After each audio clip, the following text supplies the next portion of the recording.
Les riverains rentrent les uns après les autres chez eux. Avant de commencer demain, de nouveau dans les voyages et les organisations.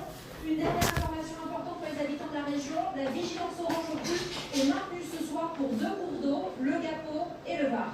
Merci beaucoup Nathalie d'avoir été en direct avec nous. C'était aujourd'hui les premiers départs en vacances avec du monde sur les routes, dans les aéroports et dans les gares en début de la grève des cheminots. Oui. L'appel à une pause lancé hier soir par ça a redonné de l'espoir aux voyageurs. Mais dans les faits, la situation reste compliquée. Il n'y aura pas plus de trains à Noël. Stéphanie Desjardins, Marie-Justin et toutes nos équipes mobilisées. Cette gare parisienne est bondée ce soir comme à chaque grand départ. Mais aujourd'hui, les gilets rouges sont mis à rude épreuve face à des voyageurs complètement éreintés. Mon train était d'abord marqué comme roulant, puis après a été marqué supprimé. Et puis là, voilà, les applications et les écrans ne donnent pas la même chose, donc voilà, c'est pas facile de s'y retrouver. Aujourd'hui, dans les gares, il y avait chassé, croisé de 2 types de voyageurs. Ceux qui passaient leur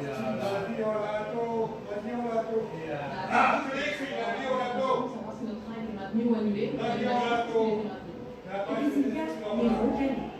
Partout en France, comme ici à Bordeaux, les voyageurs dont le train a été annulé ont dû s'armer de patience pour tenter de dénicher un nouveau billet.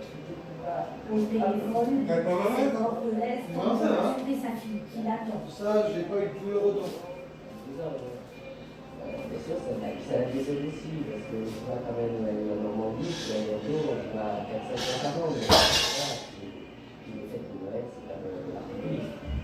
Ce soir, beaucoup de vacanciers ont opté pour la voiture, mais là, ce sont les embouteillages qui compromettent le voyage. Et en fait, on vient décider de réserver un hôtel en fait ailleurs ici parce qu'on n'en peut plus. Et on espère du coup on fera la route demain. Pour les 23 et 24 décembre prochains, la SNCF a déjà annoncé que le trafic serait encore plus faible. Près d'un voyageur sur 2 verra son train annulé. En direct de la gare de Lyon, Yannick Le Gall. Bonsoir Yannick. À Noël, traditionnellement, beaucoup de personnes prennent le train pour rejoindre leur famille et notamment ces enfants qui voyagent seuls. Et il y a du nouveau ce soir pour ces enfants.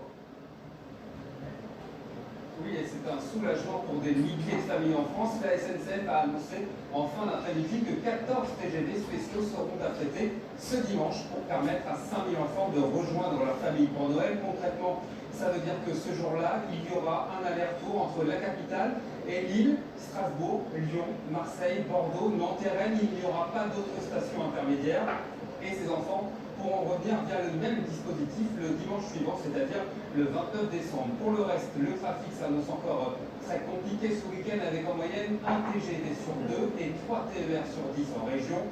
Et à Paris, les usagers vont devoir une nouvelle fois prendre leur mal en patience puisque demain, 8 lignes de métro seront totalement fermées. Les autres ne circuleront qu'entre 13h et 18h.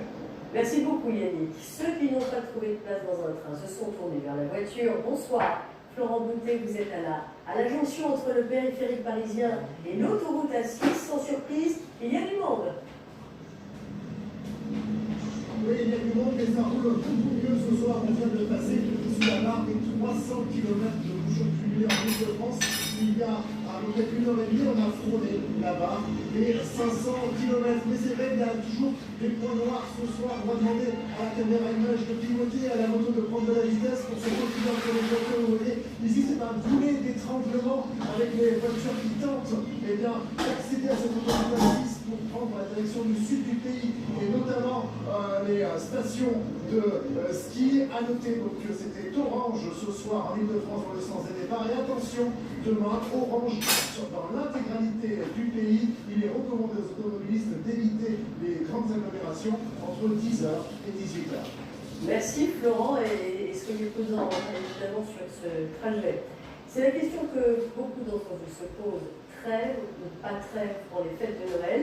Comme promis, nous allons essayer d'y voir plus clair sur les mots d'ordre des syndicats.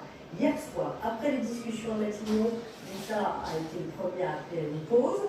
Ce soir, la CFDT Cheminot annonce qu'elle n'observera pas de trêve. Y a-t-il une fracture syndicale? Dorothée Lachaud et nous. Après une longue journée de discussion, la CFDT a pris sa décision.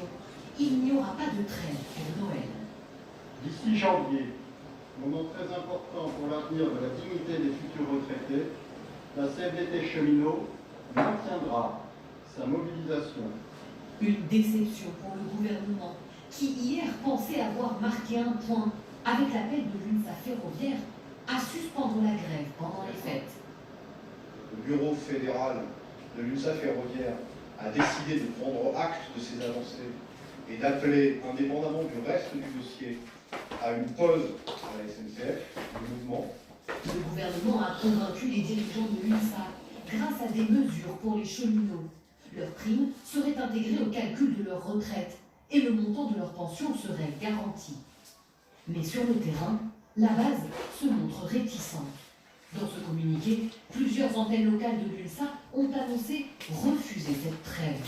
C'est le cas à Lille, où les adhérents comptent poursuivre le mouvement. La majorité pour cette continuité de grève, tout simplement parce qu'on considère qu'il y a un réel impact. Beaucoup de collègues perdent de l'argent.